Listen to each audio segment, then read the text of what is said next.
Hey guys, HDV here and welcome to a brand new video. Today we have another huge Pokemon Diamond and Pearl remake rumor to go over. This popped up on Reddit and it's quite a hefty rumor, so gonna be a nice juicy one to read. So if you're excited for today's video, as always, drop a like down below. Let's try and hit 500 likes, it really helps out. Leave a comment, do you think this rumor is true? Would you like to see Diamond and Pearl remakes? Let me know, and of course subscribe if you're brand new. We do daily Pokemon content on this channel. With all of that out of the way though, let's get into the video, take a look at another Pokemon Diamond and Pearl remake rumor.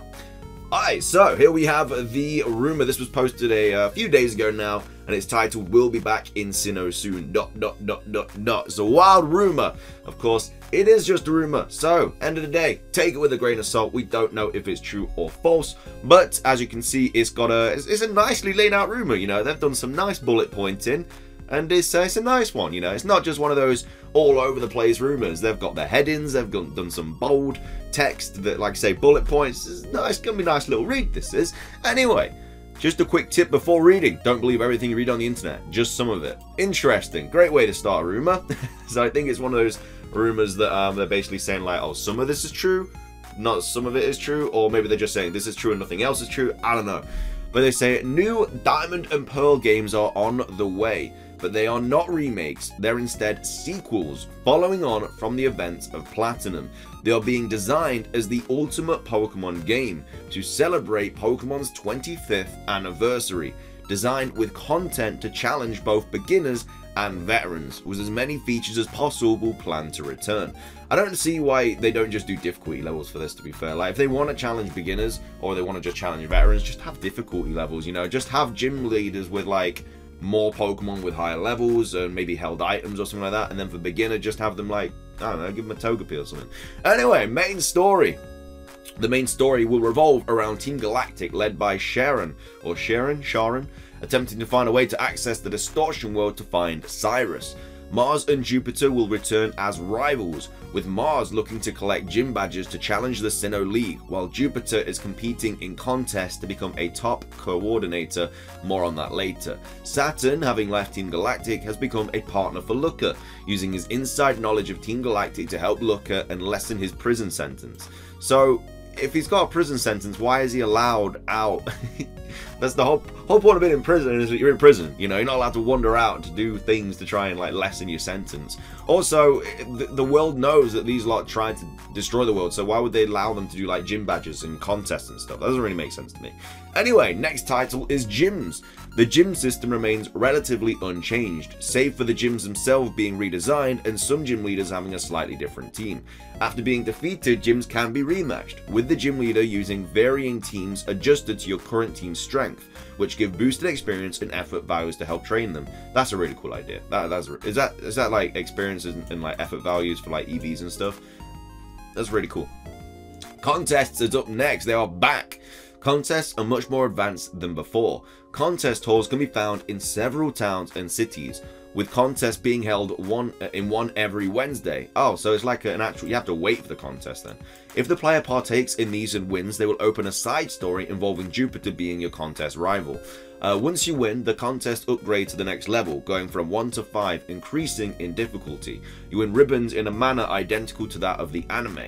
Once you have 5 ribbons, the Grand Festival becomes available at Lake Valor. So it's kind of like a completely different game then, isn't it, really? Like, you can obviously do all the gym badges, but then you can do all of the contests as well, which obviously opens up another portion of the game. If you win, you get a ribbon cup to display in your villa at the resort area. You got a villa, mate. Nice, living that high life. And the title of top coordinator. After this, you can partake in contests all over again. The Wallace Cup takes place in Sutopolis City in Hoenn and has a 1 in 100 chance of happening each day. Well, shiny hunting for that bloody Wallace Cup, mate, saying that. The Sinnoh League. So the Sinnoh League is a tournament on Lily of the Valley Island that you must win in order to challenge the Elite Four, similar to that of the anime. So the Sinnoh League, that'd be really cool. So obviously you get all the badges and you gotta do the Sinnoh League and then you get the Battle of the Elite Four. So we got rivals here. Several rivals return, including many from the anime making appearances. There's a lot of anime kind of interaction in this rumor. Paul from the anime appears as a rival throughout the game, training for his second attempt challenging the Sinnoh League. There's a lot of interactions from the anime in this room, man. I think somebody's just been watching that Diamond and Pearl anime. And later in the Battle Frontier, Dawn appears during the contest's Grand Festival and in the Battle Frontier's contest battles, while Lucas appears during the Sinnoh League and Battle Frontier. The only thing that's interesting about this is if it was a sequel, wouldn't all of these characters be older now? Like Dawn, wouldn't she be older? I don't know how, it doesn't say how far in the future it's set, does it? It just says that it's a sequel.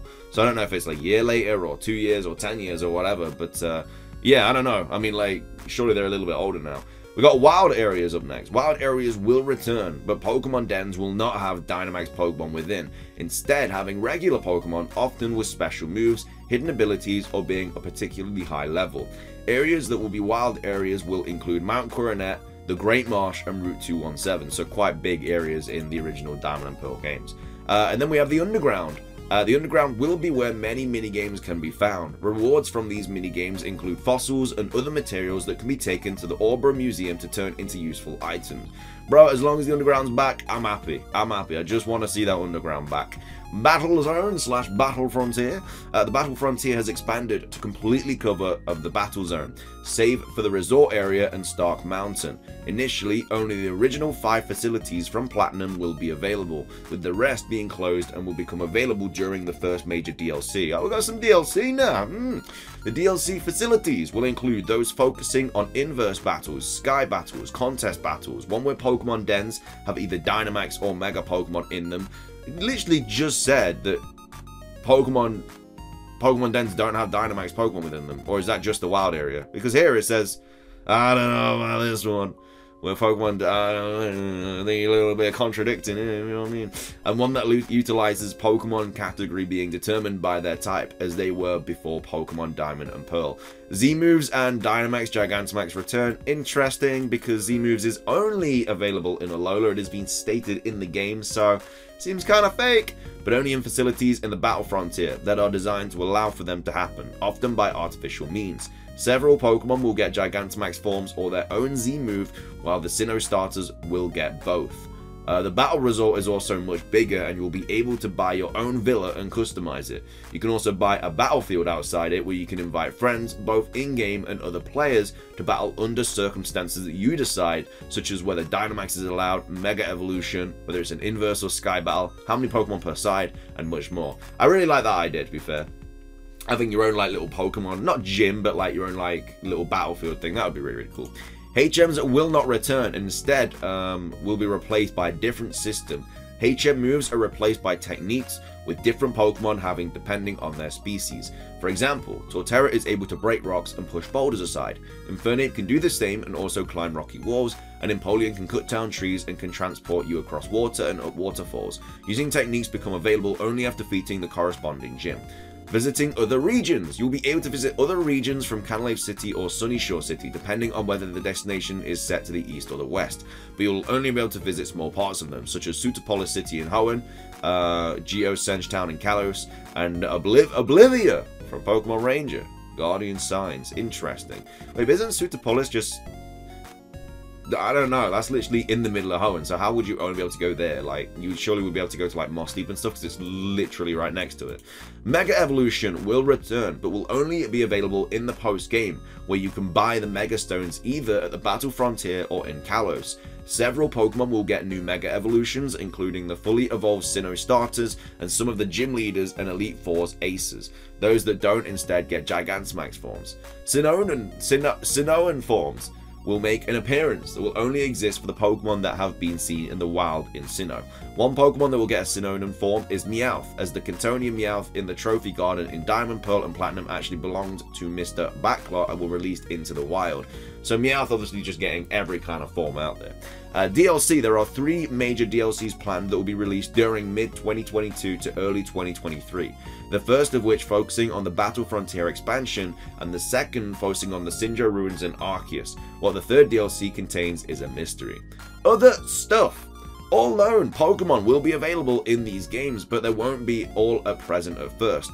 Those missing will be added with the DLC. These include special event Pokemon such as Cosplay Pikachu and Spiky Eared Pichu. All Pokemon can follow the player and will follow you in a manner much more in line with Let's Go, with some being rideable such as Luxray, Yanmega, and Arceus. Yanmega? Bro, Yanmega's kind of small, I'm pretty sure I know how that's going to work. Arceus, believe it or not. This will be upgraded to include more Pokemon in incremental updates. Pokemon have more animations, such as Pokemon that can fly will sometimes be on the ground or flying in the air when using particular moves, having more tired stance than their HP is low or are poisoned or paralyzed. Some will lie down when asleep, and frozen Pokemon will completely encased in ice. These will be added to an upgrade. This sounds a little bit too good to be true. That would be insane though. That would be really cool.